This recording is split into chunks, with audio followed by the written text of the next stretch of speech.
Okay, so a lot of you know that my favorite animated Disney film is Fantasia, of course. But if I had to choose one that told a coherent story from beginning to end, cashing in on the Disney fairy tale aspect, then that would definitely have to be Beauty and the Beast.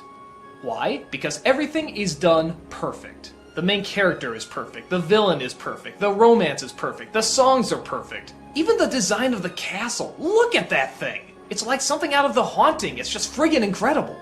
But let's start at the beginning. We get a cleverly narrated backstory through stained glass windows, telling us the tale about how the prince, who had little to no love in his heart, gets turned into a beast by a sorcerer after treating her so cruel. He was given a magic rose that is slowly withering away. If he can learn how to fall in love and be loved in return, he'll go back to human. Thus we enter Belle. She's the oddball of the neighborhood because she's hot as hell, but she doesn't flaunt it. She doesn't hang out with other women fawning over men, she just reads her books and doesn't bother anybody, which of course confuses a very gossipy town.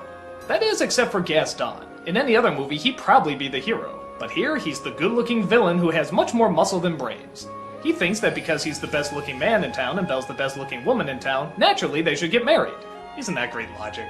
But when Belle turns him down, he swears to get his bride. While that's going on, Belle's father leaves town and comes across an enchanted castle where the Beast lives. But the Beast says he's trespassing and throws him in the dungeon, where Belle finds him later. She exchanges her life for his, and he lets him go. Though the Beast sees this as an opportunity to finally fall in love, he's not very social. In fact, he's downright, well, beastly. I thought I told you to come down to dinner! I'm not hungry! I'll break down the door! But through the help of some very well chosen and very well paced events, the two actually do start to fall in love with each other. They both slowly start to let down their defenses and start to see the good in one another. Which of course leads to romance, sadness, action, bloodshed, magic, all that good stuff. People fell in love with this movie. In fact, at the time, it was the only anime film to be nominated for Best Picture. That was unheard of. So why did it hit a chord with so many people? Well, first of all, it goes back to the Disney roots, but follows all the way through. It's a fairy tale, and it knows that, and it totally engulfs itself in it. But as fairy tales go, there's a few twists. This time the couple actually has to take their time to fall in love with each other. They don't just meet and suddenly they're meant for one another. And the movie is actually very clever at never saying how long they're together. It could be weeks, it could be months. So that way you're allowed to draw your own conclusions. The villain is a much more realistic villain. He doesn't start off just evil and bad, he's actually the town hero. But as he fails to get his way for longer and longer, he turns to more desperate measures, which leads to one of the more obvious, but still pretty poignant lines. He's no monster, Gaston. You are! And then you got Belle. Belle is one of the best animated characters ever. She looks good, but she doesn't show off. She's kind, though she has her limits. People mock her, though she could really care less.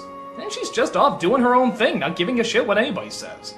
On top of that, she's looking for something a little more specific than most Disney female leads. And that's something greater than herself. Something grand, something spectacular, something that she can barely comprehend. That's actually pretty deep for a kid's film. It's much better than saying I want a prince or feet or whatever. And it also works out because it turns out what she's searching for is in the very last place she would ever look.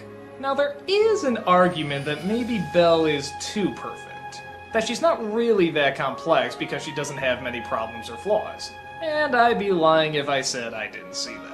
She's much more of a role model, the kind of person we want to be as opposed to the kind of people we encounter. But I don't know. If it's still a good role model and the character still seems existable, I don't see much of a problem. I don't really see the downside in liking her. It's that belief in the best of humanity. So for me, I really enjoy her. She's kind, smart, and just does her own thing. I should also talk about the Beast too. I love the way this thing is designed. Whenever I heard the story of Beauty and the Beast before this movie came out, this is pretty much what I imagined the Beast looked like. Very big, very werewolf-like, so I thought he was awesome.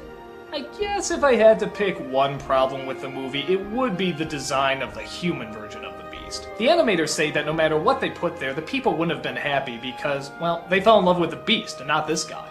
I think that's kinda true, but I don't know. If you put in Eric or Aladdin or something, I don't think anyone would complain. And plus, people fell in love with the Beast because you called him Beast! What's his real name? Did she just keep calling him Beast after he transformed? No, well, it's a nitpick. Do I really have to explain what else is good about this movie? You all know the songs, you all know how great the animation is, you all remember these characters. It's just a flawless film. As I get older and older, it only gets better and better. It's the pure Disney fairy tale done to the absolute best. I'd say go see it, but let's face it, you already have.